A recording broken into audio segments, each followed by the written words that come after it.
الدین الخالص. السلام علیکم ورحمۃ اللہ وبرکاتہ. الحمد للہ رب العالمین والصلاۃ والسلام علی سید المرسلین وعلی آلہ واصحابہ ومن تبعهم بإحسان الی یوم الدین. اما بعد. بسم اللہ الرحمن الرحیم. عن عائشہ رضی اللہ عنہا قالت كان رسول الله صلی اللہ علیہ وسلم يصوم حتى نقول لا يفطر ويفطر حتى نقول لا يصوم فما رأيت رسول الله صلی اللہ علیہ وسلم استكمل صيام الشهر الا رمضان وما رأيت اكثر صيام منه في شعبان. رواہ البخاری و مسلم. اللہ رب العالمین کے احسان اور اس کے کرم سے زندگی میں ایک مرتبہ پھر ہم لوگ خود کو رمضان کے ماہ مبارک سے بے حد قریب پا رہے ہیں. اللہ رب العالمین کے فضل و کرم سے امید رکھتے ہیں اور اس سے دعا بھی کرتے ہیں کہ اللہ ہمیں اس ماہ مبارک تک پہنچنے اور اس کی برکتوں کو اپنے دامن میں سمیٹنے کا موقع دے اور یہ رحم ہمارے اوپر کرے. رمضان تک پہنچنے سے پہلے شعبان سے گزرنا ہوتا ہے جس مہینے سے ابھی ہم لوگ گزر رہے ہیں. اور اس مہینے کے پہلے ایک مہینہ حرمت والا مہینہ گزرتا ہے، رجب کا مہینہ. رجب کا مہینہ یہ حرمت والے 4 مہینوں میں سے ایک مہینہ ہے جسے اللہ رب العالمین نے ہمیشہ سے بنا رکھا. یہ مسلمانوں کی بہت بڑی ستمدریتی ہے کہ اللہ رب العالمین نے جو حرمت والے مہینے بنائے ہیں یا جن مہینوں کے تعلق سے نبی کریم صلی اللہ علیہ وسلم کی کچھ سنتیں ملتی ہیں، ان مہینوں کے اندر بدعتوں کا اور خرافات کا ایک بہت بڑا ماحول ہمارے سامنے آتا ہے. رجب کا مہینہ گزرا تو حرمت والا مہینہ تھا.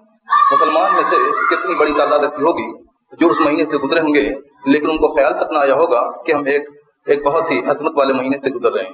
یہ اکثر لوگوں کا یہی حال ہے. لیکن دوسری طرف اگر ہم دیکھیں گے تو اسلامی معاشرے کے اندر بہت بڑا گروہ اور بہت بڑی جماعت ایسی ہے ملتی ہے جو اس مہینے کو، جو مہینہ گزرا رجب کا مہینہ، اس میں بہت سارے ایسے کام کرتے ہیں دین کے تعلق سے جس کا دین سے کوئی تعلق نہیں ہے. کام وہ کرتے ہیں، سمجھتے ہیں کہ یہ دین کا کام ہے، لیکن ان کاموں کا دین سے کوئی لینا دینا نہیں ہے. جب کوئی کام دین کا سمجھ کے کیا جاتا ہے اور اس کی نسبت دین سے اور نبی کریم صلی اللہ علیہ وسلم کی سنتوں سے کی جاتی ہے، لیکن وہاں معاملہ یہ ہو، سچائی یہ ہو کہ نبی کریم صلی اللہ علیہ وسلم کی سنتوں میں اس کا کہیں اتا پتہ نہ ملے، تو وہ چیز بدعت کہلاتی ہے، وہ چیز دین کے اندر اضافہ کہلاتا ہے اور وہ بہت بڑا گناہ ہے جو انسان کے گمراہ ہونے کی دلیل اور ثبوت ہوتا ہے. اس مہینے سے جو ہم گزر رہے ہیں یہ مہینہ رمضان سے پہلے آتا ہے اور اس مہینے میں نبی کریم صلی اللہ علیہ وسلم سے کچھ باتیں ملتی ہیں جو ہمیں جاننی چاہیے اور نبی کریم صلی اللہ علیہ وسلم کی سنت سمجھ کو اسے اپنانا چاہیے، اس لیے کہ وہ بےحد مفید باتیں ہیں.